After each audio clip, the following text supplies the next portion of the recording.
the reporting around the health of Kim Jong began in the middle of last week. CNN reported that he was in grave danger after surgery, according to a US official. One MSNBC anchor, Katie Turd, tweeted that NBC News had spoken to two US officials who said the North Korean leader was brain dead. She then deleted the tweet out of, she said, an abundance of caution.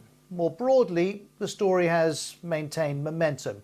At the weekend, readers of TMZ saw this: Kim Jong-un, reportedly dead, was the headline. So what can we say with any certainty here?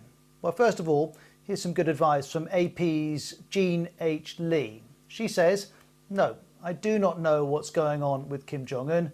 Very few people outside his circle do. While there is often a kernel of truth in rumours about North Korea, we need to wait for credible sourcing on any reports about his state of health. So what sourcing do we have? Well, in the case of NBC and CNN, both have long records of reliably sourced journalism, but we can't judge their sources in these cases as they're not named. In the case of TMZ, well, it references media outlets in China and Japan, but says explicitly it hasn't been able to confirm those reports. So let's look at all of the key questions. First of all, do we know that Kim Jong-un is dead? No, definitely not. Next, do we know that Kim Jong-un had heart surgery? Well, we know the South Korean-based website Daily NK has reported that that happened, but that was based on a single unnamed source. The South Korean government has even questioned whether the hospital named in that report would be able to carry out heart surgery. I've never heard of Kim Jong-un's visit to Hyeongsan, and since Hyeongsan Medical Center is a regular health clinic, this is not a place for a medical procedure. What about whether the North Korean media is behaving differently? It's not, says BBC Monitoring, which watches North Korean TV and websites. In fact, North Korean media is still publishing reports of Mr. Kim sending letters and other activities. What about whether there's anything different at all happening in North Korea? Well, here's that same spokesperson from the South Korean Unification Ministry.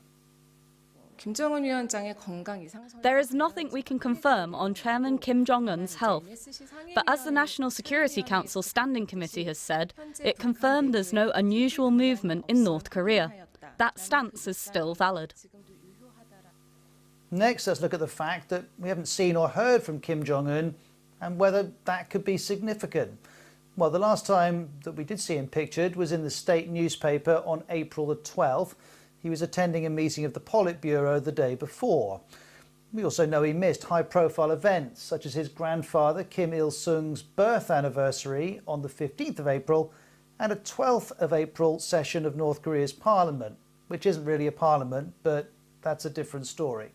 State media also failed to report a 14th of April weapons launch that would normally dominate coverage had Kim been present, all of which may suggest something's amiss. But remember, this is a guy who back in 2019 didn't appear for 14 days and then reappeared with a cane, and we still don't know what happened then. And listen to this from Professor Robert Kelly. North Korean leaders have actually done this kind of thing before. I think on the outside, we tend to sort of see that and say, oh my gosh, what's going on? And in part, that's because we just see so little about what is meaningful behavior inside North Korea from North Korean elites. But again, sort of when I mentioned before, so the idea of like trolling or sort of playing with us, North Korean leadership figures have missed events. And we've said, oh my gosh, well, they got exiled or they were, liquidated, and then they show up 3 or 4 weeks later. So if Kim were to pop back up in 2 weeks, that actually wouldn't be that or out of the ordinary for North Korea. This is sort of what they do. They just don't tell us a great deal, and they just don't care that we don't know. You may have heard about the South Korean official who said Kim Jong-un was alive and well. Well, our Seoul correspondent, Laura Bicker, can help us with that one. When it comes to the South Korean presidential advisor, Moon Chang-in, he has actually gone even further. He said that Kim Jong-un is alive and well and at his resort in Wonsan. However, it is worth noting that Moon Chang-in is not a member of the presidential team and he's not privy to any intelligence briefings. Now, what about the rumour that Kim Jong-un was injured in a missile test? No evidence of that. Or that he's quarantined because a bodyguard has COVID-19. No evidence of that either. And then we need to look at the Chinese angle. Over the weekend, Reuters cited unnamed sources saying a team of Chinese doctors had travelled to North Korea to provide Kim with medical assistance.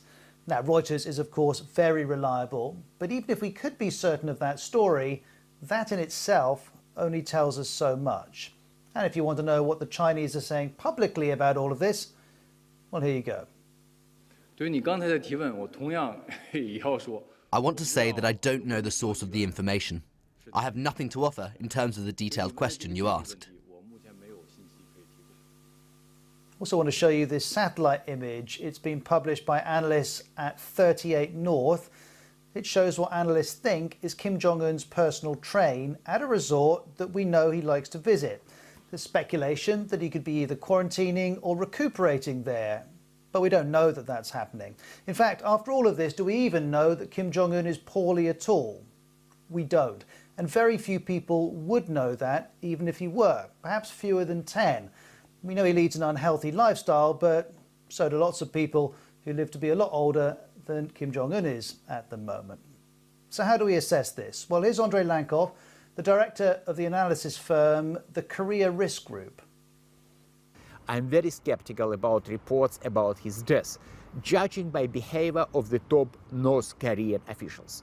They are not acting as they would act have they known that he has died or is just about to die. And then this is Chad O'Carroll, CEO of the same Korea Risk Group, saying, look, when Kim Jong-il died in 2011, there were over 2 days of silence before North Korean state media would tell the world about what happened. During that period of time, 1, state media continued as normal. 2, nothing unusual was detected on the ground in North Korea. The point being, people who study North Korea every day aren't sure at the moment. And that's a very good guide for all of us unless better and clearer information emerges.